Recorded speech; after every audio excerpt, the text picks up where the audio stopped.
Okay, Bismillahirrahmanirrahim. Now we are resuming our previous session where we were taking some questions from you. ठीक है, मज़ीद कोई questions हैं तो kindly discuss. सर ये पूछना था सर कि बहुत सारे नाम बता दें प्लीज ताकि सर अरीबा शाहिद अरीबा शाहिद जी अरीबा. सर ये पूछना था कि जैसे लास्ट इंडस्ट्री में एग्जांपल भी मैंने दी थी कि सर कुछ लोग जो कुछ इंडस्ट्रीज में वर्किंग आवर्स जैसे ओवर टाइम जो कर रहे होते हैं तो उनको अगर 8 घंटे पूरे हो जाए तो एक जो है हॉलिडे मिल जाता है, एक छुट्टी उनको वैसे ही दे दी जाती है। तो सर इज इट करेक्ट और not? Yes it is correct, क्योंकि अगर आप इसमें देखें तो कॉम्पनसेटरी हॉलीडे का कॉन्सेप्ट है. इधर तो हम जी सर। इस्टेब्लिशमेंट देख रहे हैं ना, इस्टेब्लिशमेंट में शायद अभी मैं देख लेता हूँ वीकली हॉलीडेज निकाल के. वीकली हॉलीडेज में शायद कॉम्पनसेटरी हॉलीडे का कोई प्रोविजन इसमें मुझे एक्जैक्टली याद नहीं आ रहा. फैक्ट्री लॉ में बड़ा क्लियर है.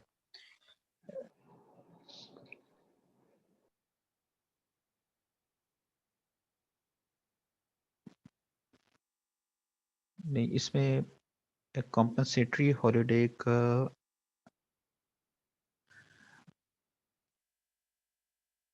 नहीं, कॉम्पनसेटरी का वर्ड नहीं है. और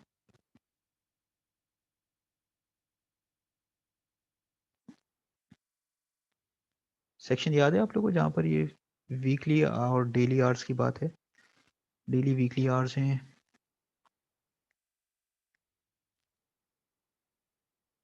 ठीक है, सेक्शन 8. हाँ ठीक है. देखें यहाँ कम से कम इसमें इस एक्ट में कॉम्पनसेटरी हॉलीडे का कॉन्सेप्ट नहीं है. फैक्ट्री लॉ अगर आप पढ़ेंगे वो अवेलेबल है आप लोगों के पास भी. फैक्ट्री लॉ में कॉम्पनसेटरी हॉलीडे का प्रोविजन है कि या तो आप पेमेंट कर दें या आप एक्स्ट्रा काम करा के उसके बदले उसे कोई छुट्टी दे दें. तो जी सर। फैक्ट्रीज में ये बिल्कुल बिल्कुल ऐसी प्रैक्टिस है लीगली राइट. इसको हम क्लेम नहीं कर सकते ठीक क्योंकि है सर। 48 आवर्स काम कर रहा है ना, 48 आवर्स से ज़्यादा काम नहीं कर रहे. अगर करा दिया है तो या तो ओवर टाइम दे रहे हैं, ओवर टाइम नहीं दे रहे तो कॉम्पनसेटरी हॉलीडे दे रहे हैं. ठीक है सर। ठीक, कोई और भी सवाल पूछना चाह रहा था? आवाज़ आई थी, डुप्लीकेट हो गई थी आवाज़ें. अस्सलाम वालेकुम सर. वालेकुम सलाम. सर आपने बुशरा आलम है जी सर. जी. जी सर जी आपने जो है बताया था कि जो वर्किंग आवर्स हैं या जो वर्किंग मंथ्स हैं वो परमानेंट एम्प्लॉयज़ के लिए 12 महीने होते हैं. लेकिन अभी आप जैसे कि कह रहे थे लेक्चर में कि 9 मंथ्स का आप कह रहे थे, तो कौन सा ज़्यादा सही है, मतलब कि 12th मंथ परमानेंट पे होता है या फिर 9 मंथ पे? परमानेंट होते हैं 12 मंथ्स पे. मतलब ऑटोमेटिकली नहीं हो जाते, फिर उस प्रोसीजर से गुजरना पड़ता है. कंडीशन ये है कि आपने 12 मंथ की सर्विस की हुई होगी जिसमें से 3 मंथ्स आपके प्रोबेशन के होंगे एटलीस्ट, और 9 मंथ की आपकी जनरल सर्विस होगी. ये लॉ कह रहा है. अब कुछ ऑर्गेनाइजेशन इस चीज़ को चेंज कर देती हैं. फॉर एग्जांपल वो कहते हैं कि 1 साल हम आपका प्रोबेशन रख रहे हैं, उसके बाद आपको परमानेंट करेंगे. तो वो फिर कंपनी की रूल्स के लिहाज से जो आपने कॉन्ट्रैक्ट पे साइन किया था आप उसे एडमिट कर रहे होते कि हाँ ठीक है मैं इतने प्रोबेशन पे जा रहा हूँ. अच्छा, 9th मंथ लॉ ये कह रहा है कि परमानेंट एम्प्लॉय के लिए जो एलिजिबिलिटी क्राइटेरिया है वो तो है प्रोबेशन भी किया हो और उसने वर्किंग भी की हो. वर्किंग उसकी 3 महीने की है, सॉरी सॉरी वर्किंग 9 मंथ्स की है और प्रोबेशन 3 मंथ्स का. और एनुअल हॉलीडेज के लिए जो एलिजिबिलिटी आती है वो 1 साल काम करने के बाद की आती है. ऐसा नहीं है फॉर एग्जांपल आपने जुलाई में आपका अपॉइंटमेंट हुआ और जनवरी से नया कैलेंडर ये शुरू हो रहा है तो आपको पूरी 14 छुट्टियां आप क्लेम कर लेंगे. नो, आप 14 छुट्टियां क्लेम नहीं करेंगे. अभी ऑर्गेनाइजेशन पर डिपेंड करता है. वो चाहे तो आपको आधी 7 छुट्टियां दे दे और वो चाहे तो वो कहेंगे नहीं आप अब जो ईयर शुरू होगा जब आपका 12 मंथ्स पूरे होंगे तब आपकी छुट्टियां हम देखेंगे.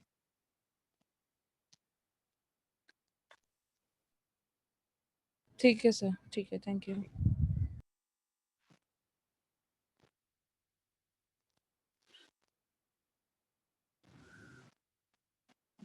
कोई और क्वेश्चन? सर जी रिदा अब्दुल रऊफ. जी रिदा. सर मुझे ये पूछना था कि अगर आपका किसी ऑर्गेनाइजेशन के साथ एग्रीमेंट हुआ हुआ है और मतलब आपका टाइम खत्म हो गया है और आपका काम नहीं खत्म हुआ, तो उस सूरत में क्या करना चाहिए? मतलब देखिए इस सूरत में ये है कि अगर ऑर्गेनाइजेशन ऑफ नहीं हुई है, क्लोजिंग टाइम नहीं आया है, तो जी ये सीधे सीधे से केस बनता है ओवर टाइम का. आप अपने बॉस को इन्फॉर्म करें कि ये काम मतलब अगर 5 बजे क्लोजिंग है इसमें तो काम नहीं हो सकता, लेट सिटिंग करनी पड़ेगी. लीड सेटिंग का बोलते हैं, लीड सेटिंग का अगर अलाउ होता है तो आप ठीक है लीड सेटिंग कर दें। ओवर टाइम जिस ऑर्गेनाइजेशन में काम करें वहाँ पर ओवर टाइम का प्रोविजन है तो ओवर टाइम का प्रोसेस शुरू होता है, मतलब वाउचर वगैरह बन के जाते हैं, रिक्वेस्ट जाती है कि इतने लोग रुक रहे हैं, क्योंकि पूरा स्टाफ तो नहीं रुक रहा होगा, कुछ लोग रुक रहे होंगे, पूरा स्टाफ रुक रहा है तो वो एक अलग बात है। प्रोफेशनली प्रोफेशनली हम कोशिश ये करें कि जो काम हमें दिया जाए उसे with in working hours complete कर लें। अगर ऐसा है ना कि 5 बजे छुट्टी थी, 4 बजे ही काम आया, उसे आप नहीं कर सकते, कोई एनालिसिस वगैरह का काम है, तो फिर आप ये देख लें कि क्या ऑर्गेनाइजेशन में रुकने का कॉन्सेप्ट है, पेमेंट हो रही है, तो आप रुक जाएं। अगर रुकने का कॉन्सेप्ट नहीं है तो फिर आप ये सीधे सीधे कहते हैं कि ये काम आज तो नहीं हो सकता, ये काम अब ज़ाहिर है कल ही होगा।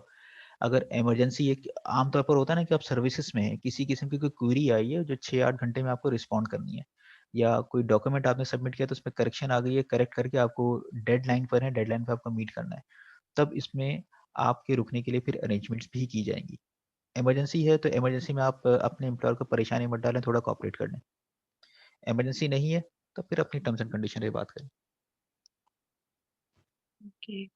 ठीक है, डिपेंड अच्छा करता सर, है। फिर कुछ ऑर्गेनाइजेशन वाले कहते हैं कि जी जी। आप है ना ये जो काम रह गया पेंडिंग पे वो आप अपने घर पर कर लें, तो फिर उस सूरत में।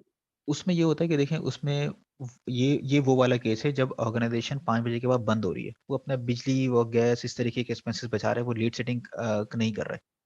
ठीक है, जी। 6 बजे के बाद रुकेंगे तो डेफिनेटली लाइट तो ऑन करनी पड़ेगी, दिन में तो आप लाइट बंद करके काम कर सकते हैं। अगर कोने में अगर आपका ऑफिस है, बीच में है तो आपको लाइट तब भी खोलनी पड़ेगी। तो उसमें जब ये कहते हैं ना घर जाके काम कर लें, तो घर जाके काम करने में आप ये देखें कि क्या आपकी पोजीशन क्या है, कैन यू से नो, और ये आपको पता चलता है कि ये आपको खुद ही अंदाजा होगा कि आपकी पोजीशन उस ऑर्गेनाइजेशन में क्या है। घर जाके काम करने को आप जिस हद तक डिस्करेज करना चाहें डिस्करेज करें। अच्छा, इसमें एक्सक्यूज मत किया करें, ये जनरली सही, ये मत किया करें कि घर पे काम नहीं हो सकेगा, फैमिली है, या मेरा नेट नहीं काम कर रहा है, या कुछ इस तरीके का नहीं। आप कोई ऐसा ऐसा एक्सक्यूज दे दें जिसका कॉम्पनसेशन देना हो। फॉर एग्जाम्पल, मेरे पास घर में लैपटॉप नहीं है, ठीक है, या अगर जी। कोई कॉन्फ्रेंस कॉल करनी है, डाटा पैकेज नहीं है, बैलेंस नहीं है। इसमें फिर लेकिन फिर इसके अगेंस्ट में अगर कंपनी ने आपको महीने का आपको पैकेज दे दिया, या आपको लैपटॉप कॉम्प्लीमेंट्री दे दिया, इन चीज़ों को लेते हुए तो चीज़ें अच्छी लगती हैं, लेकिन इसका मतलब क्या होता है, फिर आप 24 घंटे में कभी भी आपको कॉल आएगी, आपको रिस्पॉन्ड करना पड़ेगा क्योंकि कंपनी ने आपको एक्सेस दिया है। इसी तरीके से जब लोगों को गाड़ी मिलती है ना, बाइक मिल जाती है, गाड़ी मिलती है, उसका मतलब ये नहीं होता कि आपकी कारकर्दगी से खुश हैं। उसका मतलब ये होता है कि you have to reach at this time and you can not leave before that time. Transport का एक्सक्यूज़ नहीं करना, स्ट्राइक का एक्सक्यूज़ नहीं करना, बारिश की वजह से रोड्स खराब हैं, इसका एक्सक्यूज़ नहीं करना। गाड़ी दे दी है, इस टाइम पर आना है, इस टाइम से पहले जाना नहीं है। तो ये चीज़ें होती हैं। जर्नली सेइंग जिस हद तक मुमकिन हो सॉफ्टली, हिकमत के साथ ऑफ़िस का काम ऑफ़िस में ही करें, घर पे काम लाने को अवॉइड करें, क्योंकि आज शायद आप लोग काम कर लें घर पे आके, पूरी रात जाके काम कर लें, लेकिन आपने अपनी मैक्सिमम लिमिट एक्सपोज़ कर दी है। अब कभी इससे ज़्यादा काम आएगा ना, वो आप कर नहीं सकेंगे। कभी-कभी ऐसा होता है ना, शुरू-शुरू में यंग ब्लड होता है, हम भी उस फ़ेज़ से गुज़रे हैं, रात भर जाके काम कर दिया, 3 दिन का डेडलाइन थी, अगले दिन लाके रख दिया टेबल पे, काम हो गया। तो फिर ये होता है, फिर आगे जो बॉस है, वो ये समझेगा कि यार ये काम तो 1 दिन में कर सकता है, इसलिए इसको शॉर्ट नोटिस वाले काम इसी को दे दिया करो।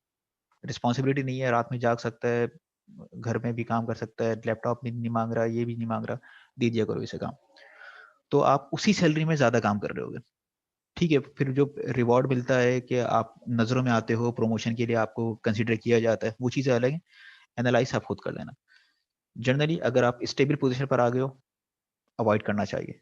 अपनी पोज़ीशन बना रहे हो, तो अपना डिसीज़न खुद ले लें, क्योंकि इस वक़्त हम जनरल स्वीपिंग स्टेटमेंट नहीं दे सकते। स्वीपिंग स्टेटमेंट सिर्फ़ ये दे सकता हूँ कि लीगली ऑफ़िस आवर्स के बाद कोई आपको काम करने पे मजबूर नहीं कर सकता। लेकिन उसके जो अ अ, आफ्टर इफ़ेक्ट्स होते हैं, उसके लिए मैंने एक टाइपिस्ट की एग्ज़ाम्पल आप लोगों से शेयर कर ली। जी।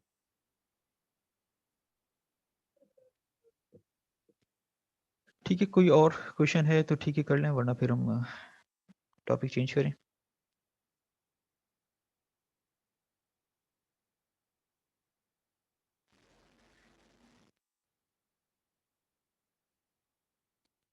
ठीक है, कोई क्वेश्चन? अगर अभी फ़ौरी तौर पे क्वेश्चन नहीं तो बाद में भी, अगले सेशन में भी, या अगले हफ्ते भी क्वेश्चन है तो क्वेश्चन कर लीजिएगा। अच्छा मुझे बताएं कि इस वक्त हमें अगले किस टॉपिक पे जाना चाहिए? हमारे पास control of narcotic substances act है, जिसके हवाले से कोई भी चीज़ शेयर नहीं हुई हुई आपके पास, जो कुछ भी होगा इसी क्लास में डिस्कस होगा। दूसरा फैक्ट्रीज एक्ट है। फैक्ट्रीज एक्ट की कुछ वीडियोस मैं ऑलरेडी शेयर कर चुका हूँ, यूट्यूब पर भी, आपके LMS पर भी। मॉर्निंग में यही टॉपिक हम डिस्कस कर रहे हैं, वो लेंदी टॉपिक है। ओवरव्यू की वीडियो भी मौजूद है और काफ़ी हद तक इसके सेक्शन की भी वीडियोस मौजूद हैं। 2 से 3 शायद 3 वीडियोस बाकी होंगी। बड़ा एक्ट है लेकिन कवर हो जाएगा, क्योंकि आप लोगों ने शॉप एंड एस्टेब्लिशमेंट ऑर्डिनेंस पढ़ लिया, तो कम से कम वर्किंग कंडीशन के हवाले से तकरीबन सिमिलर चीज़ें, 1-2 चेंजेस हैं, बाकी इतने ज़्यादा चेंजेस नहीं है। मतलब ये थोड़ा सा न्यूमेरिकल वैल्यूज में फ़र्क आएगा, बाकी ज़्यादा फ़र्क नहीं आएगा। तो ये आप लोग मुझे अभी बता दें, जो मेजॉरिटी कहेगी या जो आप लोग कन्विंस्ड हैं, हम उस चीज़ को डिस्कस कर लेंगे। दोनों चीज़ हम शुरू कर सकते हैं इस वक्त, control of narcotic substances act को भी शुरू कर सकते हैं और फैक्ट्रीज एक्ट को भी शुरू कर सकते हैं। फैक्ट्रीज एक्ट में बस ये होगा कि अगर हम उसको शुरू करेंगे तो चीज़ों की डुप्लीकेशन होगी, क्योंकि डिस्कशन फैक्ट्री क्या होती है, वर्कर क्या होती है, ये ऑलरेडी मॉर्निंग में डिस्कस कर चुके हैं, उसकी वीडियो भी बनी हुई है। नारकोटिक्स सर नारकोटिक्स सर पढ़ा है। नारकोटिक्स करते हैं नार्कोटिक्स क्योंकि वो तो हाल ही में नारकोटिक्स वीडियो करते हैं बनी हुई सर। है। ठीक है, नारकोटिक्स। ठीक है। चलें फिर इसको कुछ इस तरीके से करते हैं कि नार्कोटिक्स हम डिस्कस कर लेते हैं और देखते हैं हम किस हद तक जाते हैं। कम से कम ओवरव्यू तो हम ले ही लेंगे और कुछ बेसिक चीज़ों को हम डिस्कस कर लेते हैं। फैक्ट्री का ये है कि काइंडली आप लोग फैक्ट्रीज के हवाले से जो वीडियोस हैं वो पढ़ लें। मेरी पूरी कोशिश है कि इस वीकेंड तक फैक्ट्रीज के हवाले से, इस तरह ये shop and establishment ordinance conclude हो गया है वीडियो की हद तक, तो उसे मैं कंक्लूड करता हूँ। फिर बाद में अ, अभी तो 1 फेब से यूनिवर्सिटीज़ खुलेंगी ना, अभी तक जो करंट नोटिफिकेशन है, और हमें थ्योरी क्लासेस का कम से कम जो वीडियो का कंटेंट है वो 15-17 जुलाई तक हमें कंक्लूड करना है। तो उसके बाद जो 2 वीक्स होंगे जिसमें आप यूनिवर्सिटी भी नहीं जा रहे होगे, थ्योरी की एज सच क्लासेस भी नहीं हो रही होंगी, तो उसमें फिर क्यूए सेशंस में कवर कर लेंगे या फिर उसमें किसी मुनासिब टाइम पर कवर कर लेंगे फैक्ट्री सेट के डिस्कशन को। डिस्कशन करना ज़रूर है, मैं ये नहीं कह रहा कि नहीं करेंगे। आप लोग के साथ एक सेशन 1-1.5 घंटे का सेशन सिर्फ फैक्ट्री सेट का होना है, लेकिन बेहतर है कि उसे आप पहले से पढ़ लें तो हम सबके लिए उसमें आसानी हो जाएगी। अच्छा, अब हम बात करते हैं the control of narcotic substances act 1997। ये स्क्रीन पर जो मैं आपके साथ शेयर कर रहा हूँ, ये स्कैन कॉपी है। स्कैन कॉपी है और ये स्कैन कॉपी है कब की? जुलाई 1997 की। ठीक है, ये एक्ट 97 में अप्रूव हुआ था। ये एक्ट है तो फिर ठीक है, ये पार्लियामेंट से हुआ था, सेनेट, नेशनल असेंबली और फिर बाद में प्रेसिडेंट से साइन होके इम्प्लीमेंट हो गया था। अच्छा, अब इसमें अगर आप लोग गौर कीजिए तो ये है 1997 का। क्या इसके बाद इसमें किसी किस्म की कोई अमेंडमेंट्स आई हैं? इन अमेंडमेंट्स को मालूम करने के लिए अगर हम थोड़ा सा सर्च करें, control of narcotic substances act, ये देखें, control of narcotic substances act 1997 with amendments, इस तरीके का है। अगर हम चीज़ें देखें तो आपके पास मुख्तलिफ लिस्ट आ जाएंगी। आप इनको क्लिक करने से पहले ये देखिएगा कि यहाँ ये रेफरेंस किसका है। अब जैसे ये नेशनल असेंबली की साइट का रेफरेंस है, ऑथेंटिक। नेशनल असेंबली की साइट, ये मिनिस्ट्री का है, कौन सी मिनिस्ट्री है, FMU, मुझे एब्रीविएशन अभी नहीं पता, देखना पड़ेगा। है ये गवर्नमेंट ऑफ पाकिस्तान की, क्योंकि .gov.pk पे कंटेंट है, रिलायबल कंटेंट है, गवर्नमेंट अप्रूव्ड है। तो इधर से आप देखिएगा, अब इसमें अगर आप देखें ना तो ये अमेंडमेंट्स हैं। अब ये अमेंडमेंट्स अप्रूव हो गई हैं या अमेंडमेंट्स अप्रूव नहीं हुई हैं। 2020 में भी 2 अमेंडमेंट प्रेजेंट हुई थी, 2019 में भी अमेंडमेंट प्रेजेंट हुई थी। हमें देखने के लिए क्या ये अप्रूव हो गई है या अप्रूव नहीं हुई है। तो अमेंडमेंट्स को पढ़ने से पहले हमें जो बेसिक बेस लॉ है हमें उसे पढ़ना होता है, उसके बाद ही हम अमेंडमेंट्स को समझ सकते हैं। ठीक है, क्योंकि इस वक्त फॉर एग्जाम्पल मैं सिर्फ समझाने के लिए मैं इसको मैं क्लिक कर देता हूँ, क्योंकि मैं इसलिए कर रहा हूँ क्योंकि अमेंडमेंट्स हम लोग एक आध दफा डिस्कस कर चुके हैं कि अमेंडमेंट्स को हमें पढ़ना किस तरह है। ये देखें, ये आपके पास जो टेक्स्ट आ रहा है, ये टेक्स्ट मैंने जो ओपन किया है, दिस एक्ट में be called the control act and amendment act 2019। अब ये जो अमेंडमेंट है, अमेंड ये पूरा एक्ट नहीं है, इसमें सिर्फ अमेंडमेंट्स हैं। अब जैसे इसमें कहा कि प्रीएम्बल में अमेंडमेंट करनी है, ये इन चीज़ों की अमेंडमेंट करनी है। सेक्शन 2 में फॉर एग्जांपल ये क्लॉज सी के बाद इस पैराग्राफ में इस वर्ड के बजाय ये वर्ड आएगा, ये वर्ड रिप्लेस हो जाएगा इस चीज़ से। तो इसके लिए ज़रूरी है कि आपने पहले से चीज़ें पढ़ी हुई हों। ये तमाम अमेंडमेंट्स हैं, जैसे इसमें इसकी चीज़ें ऐड कर दी हैं, जो एक्ट है, एक्ट में अब आप देखें 97 का एक्ट था, 97 के एक्ट में आइस का तस्करा नहीं था। आइस बड़ा इस वक्त पॉपुलर नशा है जो यूथ में बहुत पॉपुलर हो रहा है, उसका तस्करा नहीं। तो अमेंडमेंट में, इस अमेंडमेंट में आइस का भी तस्करा किया कि आइस को भी अब शामिल करने सजा में, और इसके हवाले से इतनी चीज सारी पेनल्टीज हैं। पेनल्टीज एक्चुअल एक्ट में इतनी डिटेल से नहीं लिखी हैं, ये सारी अमेंडमेंट्स हैं। तो इन शॉर्ट ये हेडिंग पे सारी अमेंडमेंट्स है कि इसमें सिर्फ वर्ड 1 को 2 कर दें, 3 को 4 कर दें, एंड की जगह और कर दें, इस तरीके की चेंजेस होती हैं। इसके लिए अगर हम पहले बेसिक जो ओरिजिनल लॉ था उसे पढ़ लें तो हमें ज़रा आसानी हो जाएगी।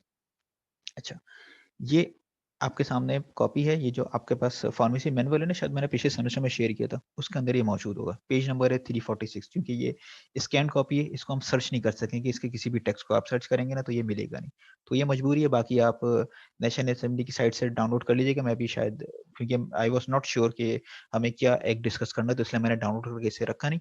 डाउनलोड करके इसका मैं एक प्रॉपर लिंक भी शेयर कर दूंगा, वरना ये ऑलरेडी आप लोगों के पास मौजूद है, ये वाला एक्ट इस फॉर्म में। कोशिश करूंगा कि एडिटेबल कॉपी मिल जाए ताकि सर्च वगैरह करने में आसानी हो। एक्ट पढ़ने का तरीका आप लोग को पता है कि एक्ट कैसे पढ़ते हैं। सेक्शन 1 मेरे ख्याल पढ़ने की जरूरत नहीं है। हम इसका जो प्रीएम्बल है, इसका जो ऑब्जेक्टिव है, इसे जरा हम डिस्कस कर लें तो वो ज्यादा बेहतर रहेगा। आप में से कोई पढ़ेगा इसे? थोड़ा सा मुझे इसको हाईलाइट करने में प्रॉब्लम होगी, लेकिन काइंडली जरा देख लेते हैं। आप में से कोई पढ़ेगा इसे? An act to consolidate and amend the laws relating to narcotic drugs and psychotropic drug substances. ठीक है, narcotic drugs and psychotropic substances, इनके हवाले से लॉ को कंसोलिडेट करना है और अमेंड करना है। अच्छा ठीक है, इस कोई और इसके बाद का टेक्स्ट पढ़ ले। इसके बाद कोई टेक्स्ट है आप में से कोई और, अगला paragraph. Whereas it is expedient to consolidate and amend the laws relating to narcotic drugs, psychotropic substances, and control the production, processing, and trafficking of such drugs and substances. ठीक है, अब इस एक्ट में इस जुमले में पिछले जुमले के बाद एक्सटेंशन दिया गया। एक्सटेंशन अब यहाँ पे प्रोडक्शन के हवाले से भी आ गया। ऊपर सिर्फ जनरल बात की कि हम किस हवाले से बात कर रहे हैं, नार्कोटिक ड्रग्स और साइकोट्रोपिक सब्सटेंसेस की बात कर रहे हैं।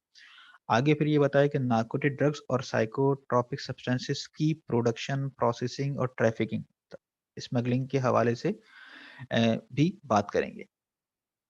और एडिशनली इसके अलावा एक और बात की जाएगी इसमें। कोई और रीड कर दे काइंडली। आप में से काइंडली कोई और रीड कर दे please. And whereas it is expedient to regulate the treatment and rehabilitation of narcotic addictions and for matters connected with therewith and incidental thereto. Incidental डेट, ठीक है। अब तीसरी चीज ये आ रही है, पहला तो हमने ये आइडेंटिफाई कर लिया कि हम सिर्फ ये इसका स्कोप सिर्फ नार्कोटिक ड्रग्स और साइकोट्रोपिक सब्सटेंसेस हैं, इसके अलावा नहीं है। अब ड्रग्स की बात आ रही है तो हम यहाँ पर ड्रग्स की बात नहीं करेंगे, हम यहाँ पर सिर्फ नार्कोटिक ड्रग्स की बात करेंगे। दूसरा फिर हमने ये बात की कि इन ड्रग्स इनके हवाले से रूल्स इसी में आएंगे, कहीं पर भी कोई प्रॉब्लम होगी आप इस एक्ट को रेफर करेंगे। और इनके किस ऑपरेशंस के हवाले से, इन्हें कंट्रोल करना है, प्रोडक्शन, प्रोसेसिंग, ट्रैफिकिंग, कंट्रोल की बात कर रहे हैं। कंट्रोल का सिनोनिम रेगुलेट की तरफ से जा सकते हैं, तो इसमें यकीन पेनल्टीज ही मौजूद होंगी। कोई ना कोई अथॉरिटी भी होगी, किसी को असाइन किया होगा कि वो इन चीज़ों को कंट्रोल करे। और इनकी वजह से जो मसाइल पैदा होते हैं, मतलब एडिक्ट्स हैं, उन एडिक्ट्स की ट्रीटमेंट और रिहेबिलिटेशन के लिए क्या तरीके का इस्तेमाल किया जाएगा, कोई प्रोग्राम है, कोई फंड है, कोई क्या कर सकते हैं, वो भी इसके अंदर ही शामिल कर लिया गया। ठीक है, इसे सजाओं की हद तक नहीं रखा गया। अब जाहिर है जिसने ड्रग्स इस्तेमाल करने से क्या सजा देंगे आप, वो तो बिल्कुल ही जा रहा है ना। उसकी रिहेबिलिटेशन के लिए कुछ ना कुछ होना पड़ेगा, सजा उसे दें जिसकी वजह से ये हुआ है, या those who were responsible for that. ठीक है, ये एक्ट है। अच्छा, अब इसमें क्या इसकी हिस्ट्री है, क्या हिस्ट्री नहीं है, इसे जनरली बस आप ये देखें कि 1997 की बात है। 1997 से पहले ये एक्ट नहीं था, इससे पहले ऑर्डिनेंस के थ्रू थे। 90s, अर्ली 90s में, एक तो बल्कि आप 80s की बात कर लेना। 80s में ऐसा सिलसिला था कि 80s में अफगानिस्तान वाज द एपिसेंटर जहाँ से ड्रग्स स्मगल हो रही थी, और ये 80s में अफगान वॉर के बाद ही पाकिस्तान में हेरोइन और इस तरीके की जो हाई पोटेंसी नार्कोटिक सब्सटेंसेस हैं उनकी इन्फिल्ट्रेशन शुरू हुई थी। अब apart from the conspiracy theories, political motivated theories, उनकी मैं बात नहीं कर रहा, किसने क्या फायदा उठाया। हुआ ये कि यहाँ से चीजें ज्यादा एक्सपोज हुई, ज्यादा फैली। 70s में भी ये चीज नहीं, 70s में हीरोइन नहीं थी एटलीस्ट। 70s में अगर आप हिप्पीज का, अगर आप लोगों ने डेफिनेटली नाम सुना होगा, उधर वो लोग सिर्फ चर्स वगैरह पीकर इधर से उधर घूम रहे होते थे। हीरोइन बाद में आई तो ये ज्यादा पोटेंट थी, ये खतरा ज्यादा महसूस हुआ। अफगानिस्तान में जो डिस्कम्फर्ट था, जो डिस्टरबेंस थी, उसकी वजह से ये चीजें, जिसका जो हुआ उसने फायदा उठाया। इसकी वजह से इल गॉटन मनी बेतहाशा बनी। इल गॉटन मनी बनी, वो पैसे पार्क कहाँ कहाँ पर हुआ, अब ठीक है वो बिल्कुल टॉपिक नहीं है, वरना बहरहाल पैसे बने हैं तो पैसे कहीं ना कहीं पार्क हुए होंगे कुछ। अब आप सिर्फ ये देख लीजिएगा कि उस टाइम पर कहाँ कहाँ की इकोनॉमीज को बूस्ट मिला, पैसे, बहुत पैसा इस चीज में। पाकिस्तान में ये था कि पाकिस्तान में क्योंकि देखिए ना 80s के बाद, अब ये जब ये चीज ड्रग्स जब वापस वेस्टर्न कंट्रीज की तरफ गई, वहाँ की यूथ, अब क्योंकि ये सिर्फ ड्रग्स नहीं है, ये सिर्फ उस तरह नहीं है कि आपको सिर्फ हाई फील कर रहे हैं, आप थोड़ा ड्रग्स लेकर आप एक्स्ट्रा काम कर रहे हैं, जॉय फील कर रहे हैं, ये लीथल है। ज्यादा इस्तेमाल करते हैं आप, खत्म हो जाते हैं, आपकी सोचने समझने की सलाहियतें खत्म हो जाती है, डेथ की तरफ आप चले जाते हैं। तो सीरियस लिया गया इसको, लेट 80s अर्ली 90s में ज़्यादा सीरियस लिया गया। तो कानून बनाने की ज़रूरत थी, पूरी दुनिया में कानून बनाए गए, इसके हवाले से पैसे हैं, इन पैसों को करप करें, कॉन्फिस्केट की जाएं चीज़ें। पाकिस्तान में यहाँ तक बात आई थी कि क्लेम्स, इल्ज़ामात, एलिगेशंस इंटरनेशनल मीडिया में कि पार्लियामेंट में लोग मौजूद हैं जो इस किस्म के बिजनेसेस में इन्वॉल्व हैं। अगर आप थोड़ी सी हिस्ट्री पढ़ेंगे, मैं नाम नहीं ले रहा, आप लोग सिर्फ सर्च करेंगे अर्ली 90s में किस सेनेटर का नाम आ रहा था, आपके सामने नाम आ जाएगा, हिस्ट्री पूरी आ जाएगी। तो 97 में कानून साजी की गई, ये बाकायदा एक्ट बनाया गया। अब इस एक्ट को जब हम पढ़ेंगे ना, तो इसमें आप सजाएं देखिएगा, खासतौर पर सजाएं सख्त हैं। सख्त इसलिए क्योंकि जुर्म की नौयत भी ज़रा शदीद है, तो इस वजह से सजाएं भी सख्त हैं। ठीक है, तो ये एक थोड़ा सा है, एक ब्रीफ बैकग्राउंड है, वो भी कंप्लीट नहीं है क्योंकि मैं सेंसिटिव मैटर्स हैं अभी मैं डिस्कस नहीं करना चाह रहा। थोड़ा सा हम पढ़ लेंगे तो फिर हम जब इसको रिकंसाइल करेंगे तो शायद हम कुछ और चीज़ें डिस्कस कर लें, क्योंकि इसी के तहत अभी आप लोगों ने एफिडिन केस तो सबको पता होगा ना नाम एटलीस्ट सुना हुआ होगा, वो इसी से निकलेगा। अभी भी और भी एक दो और केसेस बने हैं इस तरीके जो पॉलिटिकली, मतलब जरा पॉलिटिकल फिगर्स शामिल हैं जिसकी वजह से वो हाईलाइट हो गए, वरना जिसमें पॉलिटिकल फिगर्स नहीं होती वो इतने हाईलाइट नहीं होते। बस हमें सिर्फ ये पता चलता है कि इतनी किलोग्राम कंसाइनमेंट पकड़ी गई, हर दफा तारीख की सबसे बड़ी खेप ही पकड़ी जाती है जब भी हम खबरें सुनते हैं। कभी चर्च पकड़ी गई, हीरोइन पकड़ी गई, क्या हुआ, या कोई स्मगल कर रहा था एयरपोर्ट पे पकड़ा गया, बस यही खबरें होती हैं। इनके पीछे क्या होता है क्या नहीं होता वो हमें पता नहीं चलता। बहरहाल वो हमारा डोमेन परव्यू नहीं है, हमें एक्ट पढ़ना है कि एक्ट क्या है, और हमें देखना है कि क्या एक्ट सफिशिएंट है, इसमें मजीद अमेंडमेंट की जरूरत है। जैसे 2020 2019 में जो अमेंडमेंट्स आई हैं, आइस को इंक्लूड किया, आइस का इसमें तस्करा नहीं है। इसी तरीके के चेंजेस आते जा रहे हैं, उसको फिर अकोमोडेट करते जाते हैं। अच्छा, बैक टू द टॉपिक। इसका जो प्रीएम्बल है वो कह रहे हैं नार्कोटिक ड्रग्स और साइकोट्रोपिक सब्सटेंसेस। तो पहले तो हम ये देखते हैं कि नार्कोटिक ड्रग्स क्या चीज होती है। अब यहाँ वर्ड लिखा हुआ है तो ये डेफिनेशन में जरूर होना चाहिए। ड्रग की डेफिनेशन आप लोगों को पता है, ठीक है, तो हमें ये देखना पड़ेगा। हमारा पहला सवाल है कि क्या हीरोइन ड्रग है या नहीं है। उस डेफिनेशन पर आप जाएंगे तो क्या हीरोइन ड्रग होगी, ये मेरा सवाल है आप लोगों से। क्या हीरोइन ड्रग है, मॉर्फिन ड्रग है? ये चीज आप लोगों को मुझसे बेहतर पता है। अब आप लोगों ने आपकी फार्माकोग्नोसी भी फ्रेश है, मेडिसिन केमिस्ट्री भी फ्रेश है, और फार्माकोलॉजी भी फ्रेश है। मुझे तो पढ़े हुए 20 साल से ज्यादा हो गए। तो काइंडली सिर्फ ये मुझे कंफर्म कर दें कि हीरोइन, मॉर्फिन, क्या ये ड्रग्स कहलाई जा सकती हैं लीगली, नॉट टेक्निकली, लीगली?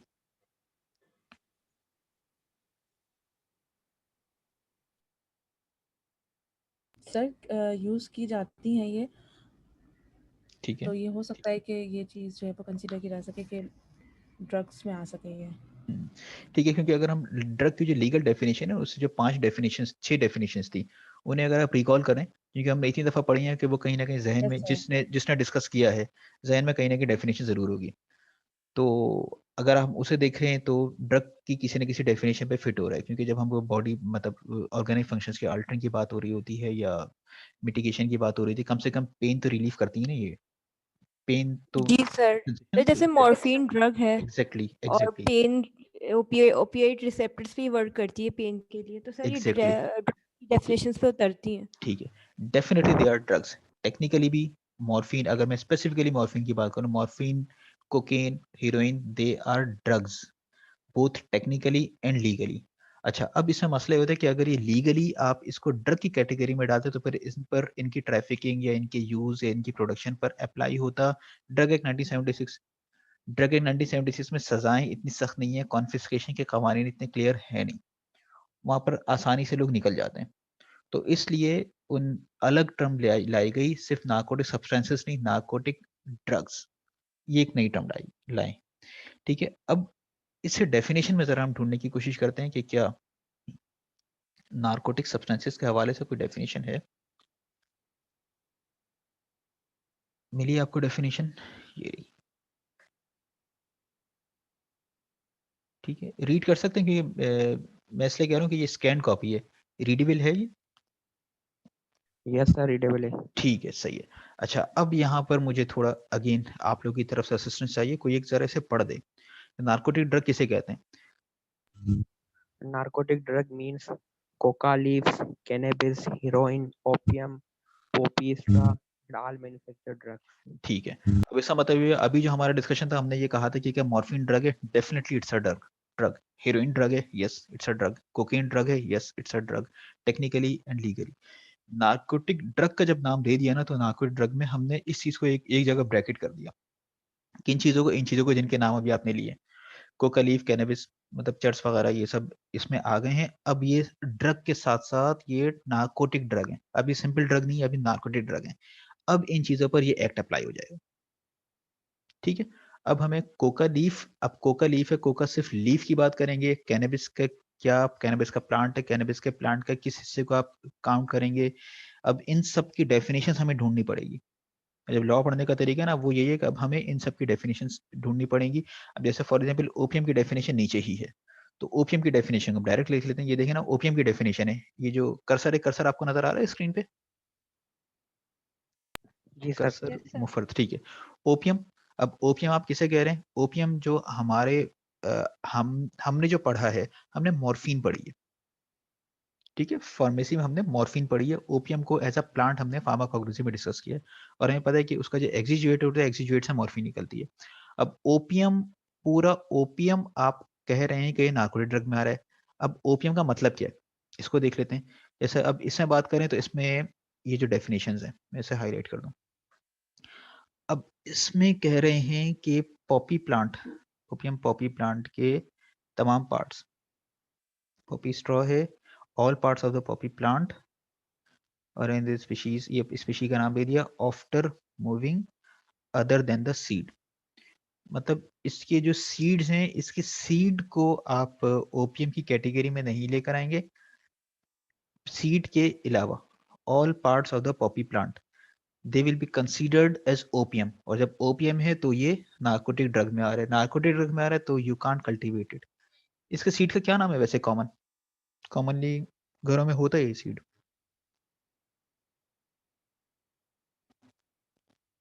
ये सीड होता है ना घरों में, खाने में भी इस्तेमाल करते हैं कुछ लोग।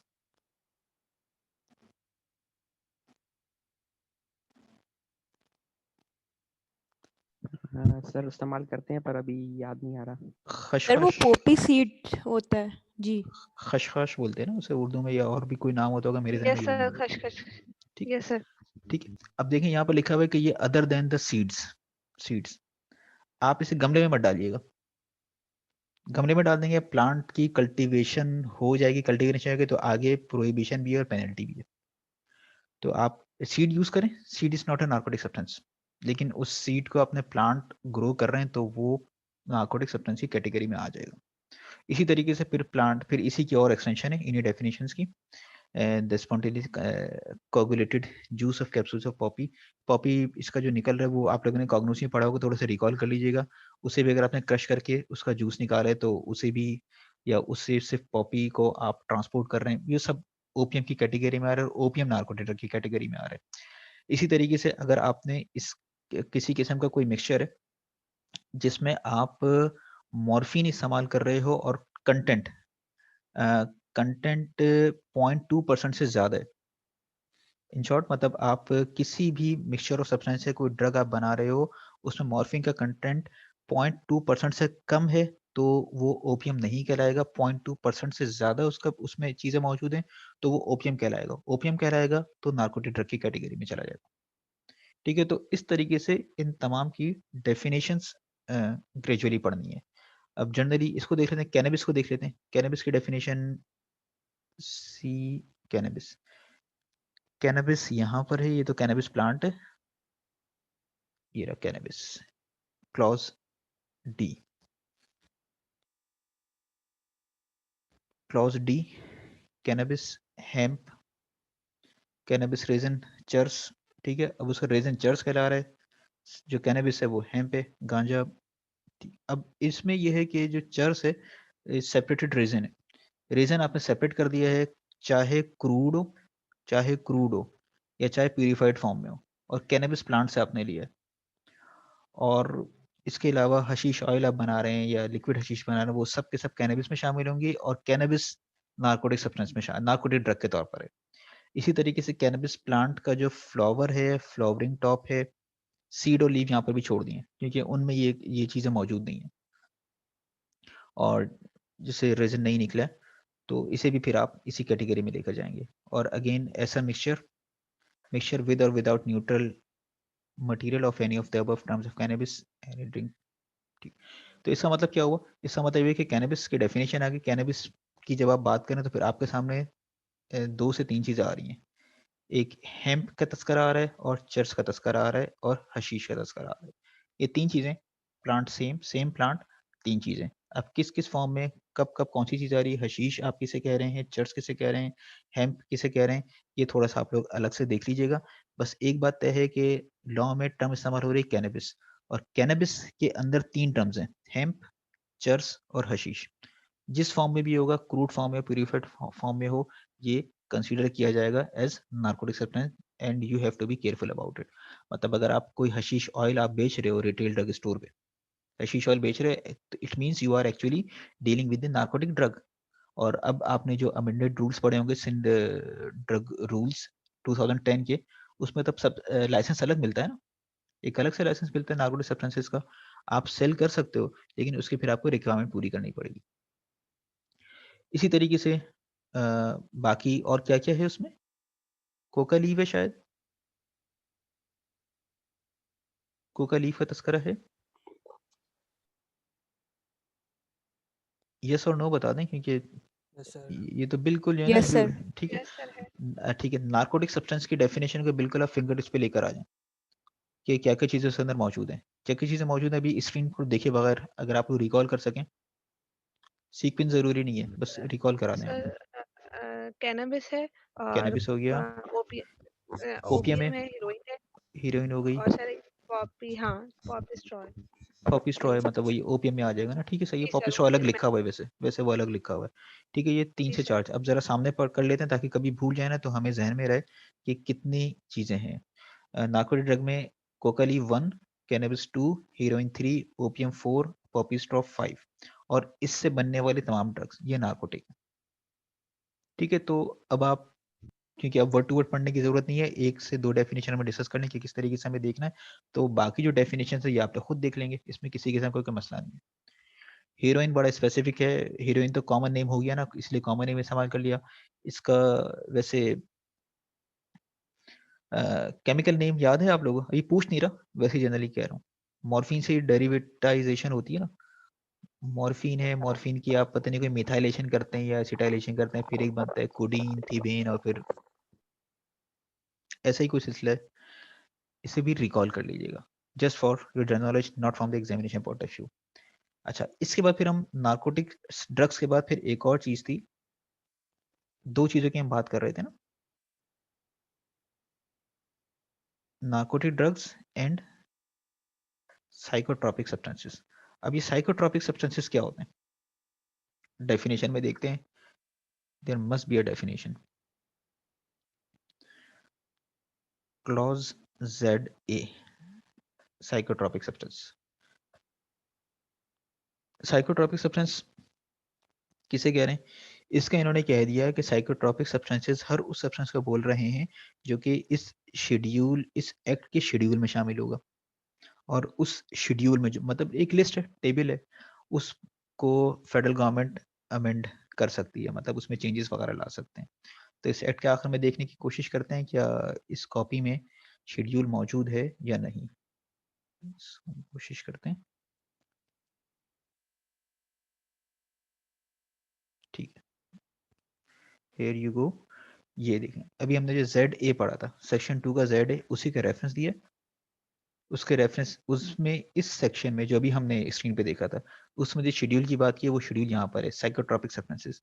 अब क्या क्या चीज़ें इसके अंदर मौजूद हैं, नॉन प्रोप्राइटरी नेम दिया हुआ है, इंटरनेशनल नॉन प्रोप्राइटरी नेम दिया, इसके अलावा अदर नेम दे दिया और केमिकल नेम दे दिया। अब इसमें आप देख लें, फॉर एग्जाम्पल जैसे जो चीज़ें आप लोग एल्प्राजोलाम की हम बात कर लेते हैं। एल्प्राजोलाम का ट्रेड नेम किसी को याद है अभी अभी कोई क्विकली बता सकता है?